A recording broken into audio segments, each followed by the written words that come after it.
Sim, ele confessa os fatos a ele atribuídos. Ele também diz que isso são fatos antigos, são fatos crônicos, né, que sempre ocorreram, que resolveu aderir a essa conduta.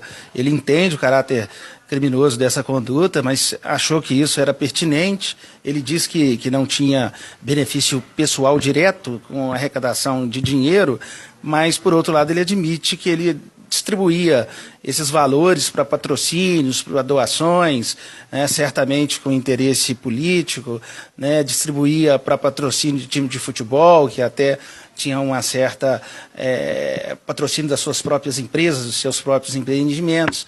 Né? Então, é um passo, mostra que o que estamos colhendo no Ministério Público é o que realmente ocorria, né, em relação a ele e em relação a outros parlamentares. O irmão dele, num primeiro momento, interferiu na produção de prova no sentido de assumir a responsabilidade, né, para assim, proteger o irmão vereador. Mas, com o tempo, resolveu voltar atrás e realmente contar a verdade. E nós estamos, assim, apurando a real conduta desse irmão, mas no que temos até hoje é que ele seria, de certa forma, um comparsa, né, um coautor. A função dele seria ir ao gabinete, fazer o apoio parlamentar, né, fazer as injunções junto ao Paulo, que era o chefe de gabinete, né, para que aqueles valores ali arrecadados, né, dos servidores, dos colaboradores do gabinete, né, que são os assessores, fossem destinados para certos empreendimentos políticos, de festejos, a patrocínios das mais diferentes ordens. Nós aprendemos documentos que indicam isso. Então, ele, de certa forma, interferia tanto na chegada da demanda quanto na destinação do recurso. Como nós já afirmamos, nós temos diversos tipos de punições para os vereadores, né, no caso, desviando o dinheiro dos assessores.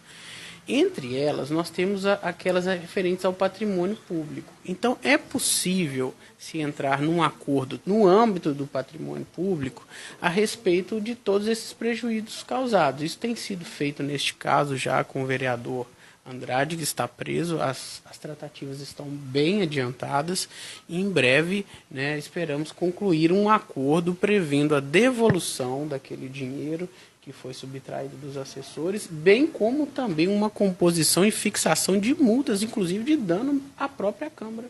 É possível multa pela condenação, mas, como eu já disse, é possível que se faça um acordo inclusive na área penal e outro na área de patrimônio público.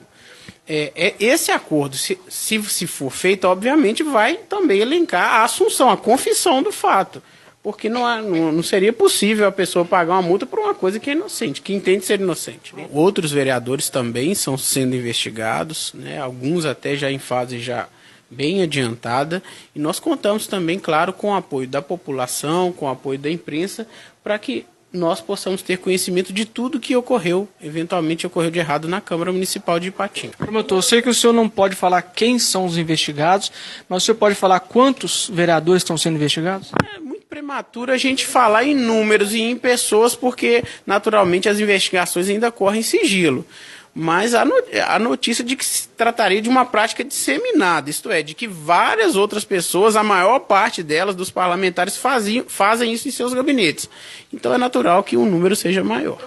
Nós, nas denúncias até então apresentadas, estamos pedindo também, que é um mecanismo que o processo penal admite, a devolução do dinheiro que foi surrupiado das vítimas. Então elas vão ser indenizadas ao final. Essa medida também foi solicitada quando as denúncias foram apresentadas. Conforme nós dissemos, as apurações dessas condutas delitivas no bojo do PIC, elas dão conta de imediato no envolvimento de 3 pessoas. Dentre elas, o chefe de gabinete, que é o Paulo Sérgio. É uma pessoa que inicialmente chegou a procurar aqui o GAECO para que pudesse ser ouvido. E nessas oitivas foi um dos primeiros a desvelar aí essa situação do que vinha ocorrendo no gabinete, ou seja, repassa de valores salariais. Não obstante essas tratativas, nós temos também no bojo investigativo áudios que demonstram uma conversação entre ele e uma outra assessora ficando assim evidenciado o repasse de parte de valores dessa assessora, algo em torno de R$ 1.530 mensais, somente dessa assessora, para essa caixa que existia no gabinete do vereador. Que a fala do Andrade diz que esse sistema era feito por outros vereadores e vem sendo feito por outros vereadores.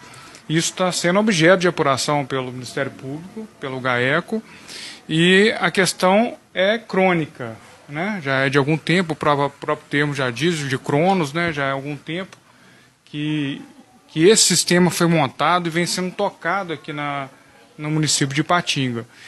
Então, assim como foi dito na primeira oportunidade, na primeira coletiva que nós fizemos aqui, ainda fica a mesma observação de que as vítimas, essas pessoas que tinham seus salários desviados para os vereadores, pelos vereadores, que elas compareçam ao GAECO, né, porque depois daquela nossa coletiva várias vítimas nos procuraram, e aquelas que eventualmente não nos procurarem, pode ser que no frigir dos ovos aí, no avançar das investigações, elas podem, se tiver prova disso, serem consideradas como coautores desses crimes.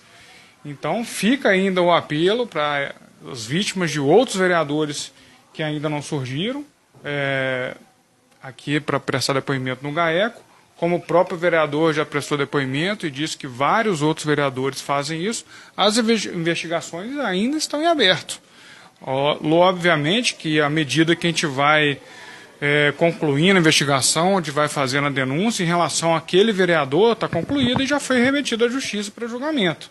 Agora a investigação dos outros fatos, dos outros vereadores, ainda estão em aberto. Então, aqueles que tiverem notícia, que tiverem provas, que forem vítimas, é bom que procurem o GAECO o mais rápido possível.